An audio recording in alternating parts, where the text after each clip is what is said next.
네, 전 국민에게 긴급재난지원금을 주기 위한 코로나19 2차 추경안이 오늘 새벽 국회 본회의를 통과했습니다. 이에 따라서 5월 중순까지 이 긴급재난지원금이 지급이 될 것으로 보이는데요.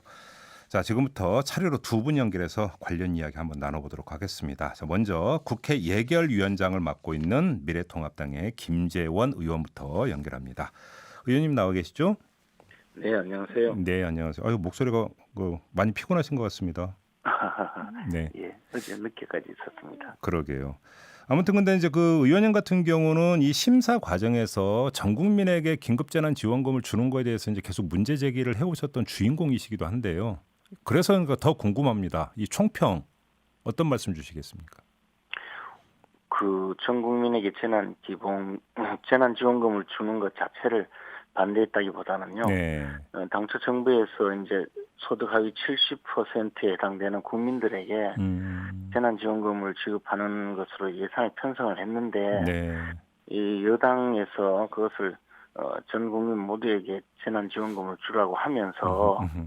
그 재원 배분 방안이 없으니까 그 4조 6천억이나 되는 네, 그 금액의 그 적자 국채를 발행해서 돈을 주라고 한 것이거든요. 네, 네, 그래서 부유층에게 예, 적자 국채까지 발행해서 후세에게 부담을 주면서까지 음, 그 재난지원금을 지급하는 것은 음, 앞으로 이제 국가 살림살이에 큰 문제가 되니 예, 부유층에까지 그 재난지원금을 적자 국채를 발행해서 빚져가면서 돈 나눠주는 것은 잘못이다 이렇게 지적했던 것입니다. 네. 그러나 어쨌든 또 여러 가지 그 여야 간의 협의라든가 음. 또는 국민들의 여론이나 이런 것을 전체 감안해서 네. 일단은 전 국민에게 그 재난지원금을 지급하고 음흠. 국채 발행 규모를 당초 예정에서 1조 2천억을 줄여서 네. 지급하게 하는 네. 그 정도로 저희들이 여야 간의 협상에 음. 성공했던 그런 지금 예산입니다. 그래서 나름대로는 네. 의미가 있다고 생각하고 있습니다. 예. 그나저나 이제 그 전 국민에게 이제 그 긴급재난 지원금을 주기로 했으니까 의원님도 그러면 그 지급 대상이 되는 거잖아요. 그러네요. 수령하실 겁니까? 어떻게 하실 겁니까, 의원님은? 글쎄, 뭐, 수령권자가 제 혼자가 아니고 아, 가족이 같이 있었어요. 예. 더 높은 분이 계시죠, 대개. 네네. 알겠습니다. 그냥 좀 여쭤봤던 거고요. 아무튼 이번 2차 추경안에서 이제 그 잡고 있는 걸 보면 국채 발행 규모가 3조 4천억 아니겠습니까? 그런데 네. 지금 이제 정부 같은 경우는 3차 추경을 예고를 하고 있고요. 홍남기 경제부총리 이야기를 종합을 해보니까 이제 국채 발행 불가피하다 이런 쪽으로 방향을 잡고 있는 것 같은데 재정 건전성에 그 문제가 심각해지는데 이렇게 보십니까, 의원님? 그렇습니다. 지금 우리나라에서 지금까지 이제 GDP 대비 40% 정도의 네, 그 국가 부채를 그 재정이 건전하게 운영될 수 있는 거의 마지막 그 한계라고 보는데 네, 그 문재인 정부 들어서 이미 계속 그 40%를 넘어서서 계속 빚을 지면서 음, 그 예산을 편성해 와서 이미 42%까지 이르렀거든요. 네, 그런 상황에서 어쩔 수 없이 이제 현재 상황이 음, 이미 세수는 줄어들고 네, 또 쓸 곳은 많아지니까 음, 계속 그 국가 부채가 늘어나고 있고 이것은 단순히 미래 세대의 부담뿐만 아니라 음, 현재에도 이제 정부 부채를 갚아 나가기 위한 이자 부담과 네, 이제 국가 부채가 늘어나면 결국은 국가 신인도에 문제가 생기고 그 국채 발행 이자율 자체가 높아지거든요. 네. 그런 한계 상황으로 가고 있지 않나 하는 걱정이 음. 있습니다. 근데 좀 이제 미리 앞당겨서 드리는 질문이긴 합니다만 지금 정부가 예고하고 있는 3차 추경안은 이번 2차 추경안보다 훨씬 규모가 큰 몇십 조가 될 거다라는 어떤 예상이 나오고 있는데 그다음에 그 재원의 대부분이 국채 발행이라고 한다면 그럼 이것도 국회 심사 과정에서 상당히 경론이 오갈 가능성이 있다고 봐야 되는 겁니까? 뭐 그럴 수도 있지만 이제 우리들 20대 국회의원 임기는 이제 5월 그렇죠. 말에 예. 끝나거든요. 예, 그래서 아마 예. 그 전에 음. 제출될 가능성이 그렇게 별로 높지 않고 네. 그러면 21대 국회에서 다뤄야 될 그런 문제라고 생각합니다. 음흠, 그런데 음흠. 이번에 이제 국채 발행 규모가 3조 4천억 원 정도로 네. 마무리를 했는데 예. 그 3차 추경이 최소 뭐 한 30조 원 이상의 그 규모에 달하고 그 대부분 국채 발행을 한다면 음. 이번 그 국채 발행을 한 10배 정도 규모에 해당할 가능성이 있거든요. 네네. 그러면 상당히 이제 충격이 커질 텐데 음. 그것이 뭐 어떻게 운영이 될지 또 네. 국회 논의 과정에 차기 21대 국회 논의 과정에 어떻게 음. 문제가 될지는 뭐 저희들이 특별히 아직까지는 알고 있는 게 없습니다. 알겠습니다. 관련해서 요거 하나만 질문 더 드릴게요. 이제 이번 거는 긴급 재난 지원금이잖아요.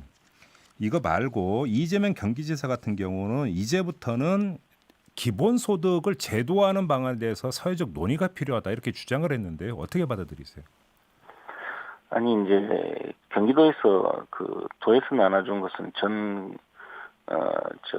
도민에게 10만 원씩 나눠주는 거거든요. 예. 근데 이제 그것을 지금 사실 저희들은 재난지원금이라 해서 한 가구에 4인 가족 기준으로 100만 원씩 나눠주는 것도 이게 코로나19 사태가 언제까지 지속될지 몇 번이 반복될지 알 수가 없거든요. 근데 네. 사실 정부 여력으로 최대한 짜내서 음. 4인 가족 기준으로 100만 원씩 한 번 지급하는 것도 이렇게 큰 문제가 있는데 예. 그 재난 기본소득이라는 말로 기본소득이라는 말로 마치 영구히 어떤 국민에게 일정한 소득을 보장해 줄 수 있는 듯이 이야기하지만 예. 계속 말씀드렸지만 이미 국가 재정이 건전성이 해쳐져 있고 또 앞으로 이제 어떤 사태가 벌어질지 몰라서 국채 발행을 계속해야 될 이 상황인데 네. 도대체 돈은 누가 낼 것이며 음흠. 정부 재정의 여력이 어느 정도인지 이런 것은 생각하지 않고 예. 국민들에게 그저 듣기 좋은 달콤한 이야기만 하는 수준에 불과하다고 봅니다. 근데 의원님 그 이재명 지사는 국토보유세 비중을 높이면 된다고 대안을 제시하던데요. 이건 어떻게 보세요? 국토보유세라는 것도 국민이 또 세금을 내야 되는 거거든요. 결국은 예. 세금을 때려서 음. 국민들에게 나눠주자는 것이고 네. 그것을 조금 더 지금 토지 보유세 또는 부동산에 대한 보유세가 네. 우리나라 국민들이 부담하고 있는 부동산 보유세가 상당한 수준에 이르러서 네네. 그 자체가 또 큰 문제가 되고 있는데 거기에 아무런 어떤 합리적인 어떤 산정 없이 네. 그냥 그렇게 마구잡이로 떠드는 것은 결코 바람직하지도 않고 네. 가능하지도 않는 이야기라고 봅니다. 알겠습니다. 저 의원님이 연결한 김에 당내 문제 좀 간단하니까 짧게 좀 여쭙고 마무리할게요. 지금 김종인 비대위 체제가 출범하느냐 마느냐 지금 갈림길에 서 있는 것 같은데 의원님 이게 지금 무산됐다고 봐야 되는 겁니까? 아직 살아있다고 봐야 되는 겁니까? 아니 어쨌든 우리 당의 기관 당원인 전국위원회에서 예. 김종인 전 선대 위원장. 위원장을 예. 비대위원장으로 임명하는 데 대해서 이미 추인을 해둔 상태에 있거든요. 네. 다만 이제 김종인 위원장이 비대위원장을 맡아서 의미 있게 일을 하게 하기 위해서 이제 임기를 좀 보장해주는 그 방법을 저희들이 노력을 하고 있는데 네. 어제 저희들이 이제 최고회의에서 여러 가지 심도 있게 논의를 한 결과 네. 현재 임기가 거의 다 돼가는 우리들이 이 문제를 결정하는 것보다는 5월 8일에 이제 새로 원내대표 정책위 의장을 21대 당선자들의 원내대표와 정책위 의장을 선출하거든요. 그렇죠. 그러면 예. 새로운 원내 지도부가 음. 새로운 당선자들과 함께 이 문제를 협의해서 예. 처리하도록 하는 것이 훨씬 효율적이고 또 효과적이라고 판단하고 예. 새로운 원내 지도부에게 맡기도록 결정을 했습니다. 그래서 만약에 이제 21대 국회의원 당선자들이 이 문제를 협의해서 예. 김종인 비대위원장의 역할을 맡기기 위해서 임기를 좀 확보해주고 네. 김종인 비대위원장이 그 문제를 수락한다면 네. 김종인 비대위가 당내에서 좀 효율적인 역할을 할 수가 있을 것이고 네. 또는 다른 판단이 되어서 양측에서 조금 달리 결정을 한다면 조금 어려운 국면이 될 수 있다고 봅니다. 그러나 이 문제는 이제 21대 국회의원 당선자들이 결정할 수 있게 저희들이 좀 넘겨주기로 했습니다. 그래서 뭐 좋은 결정이 내려지지 않을까 저희들이 기대하고 있습니다. 어제 최고위원회 그런 결정에 따르면 최소한 그러니까 8일 넘게 그냥 이 상태가 그대로 유지가 된다라는 건데, 그러면 이 상태가 그대로 유지되는 거에 대해서는 김종인 전 선대위원장은 양해를 한 겁니까? 저희들이 특별히 그런 의사소통을 하지는 못했고요. 예. 그러나 이제 김종인 비대위원장 그 내정자한테도 그런 내용을 오늘 중으로 좀 설명을 좀 드리려고 합니다. 그리고 분명히 이제 상당 기간 당이 지도부 없이 표류하게 되는 그런 문제가 있어서 저희들이 사실은 그 전에 전국위원회를 열어서 이 문제에 대해서 결정을 하고 또 전국위원회 의결을 받을 수 있지 않을까 하고 생각을 하고 많이 협의를 했지만 그것보다는 당선자 총회라든가 또는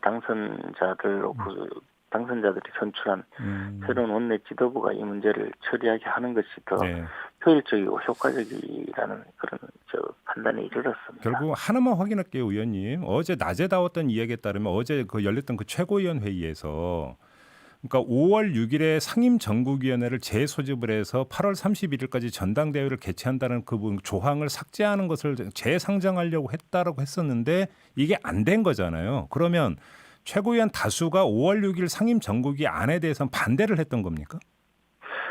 그렇지는 않습니다. 최고위원들이 이제 5월 6일에 상임 전국위원회와 전국위원회를 열어서 당헌을 개정해보자는 의견은 굉장히 많았었는데, 그러나 그 과정 절차 또는 어떤 내부의 의견을 전부 이제 종합해서 협의하는 과정에서 그보다는 후임 원내 지도부가 맡아서 이 문제를 해결하는 것이 훨씬 효과적이다라고 그렇게 판단했던 것이지 그렇게 하지 말자는 의견은 소수였습니다. 그러나 당내에서 분란을 일으키지 않고 효과적이고 합리적으로 이 문제를 해결하는 것이 훨씬 나을 거라는 그런 협의에 이르렀던 것입니다. 그럼 오늘 또 그럼 의원님과 심재철 원내대표가 같이 그러니까 찾아뵙는 건가요, 김종인 전 위원장을? 아직까지 그런 계획은 있지 않고요. 다만 김종인 비대위원장님께 이제 그런 지금까지 상황에 대해서 잘 설명하는 기회를 가지려고 합니다. 혹시 또 찾아뵈면 또 이제 와인 드시나 해서 한번 여쭤볼게요. 농담이고요. 그날은 이제 좀 분위기를 김종인 전 위원장께서 저희들에게 좀 분위기를 좋게 하기 위해서 갖고 계신 와인을 작은 잔 한 잔 주신 겁니다. 그럼 좀 쉬셔야 될 것 같아요. 목소리 많이 그러니까 피로가 좀 묻어 있습니다. 국회가 열려서요. 알겠습니다. 자, 오늘 말씀 고맙습니다, 의원님. 고맙습니다. 지금까지 김재원 미래통합당 의원이었습니다.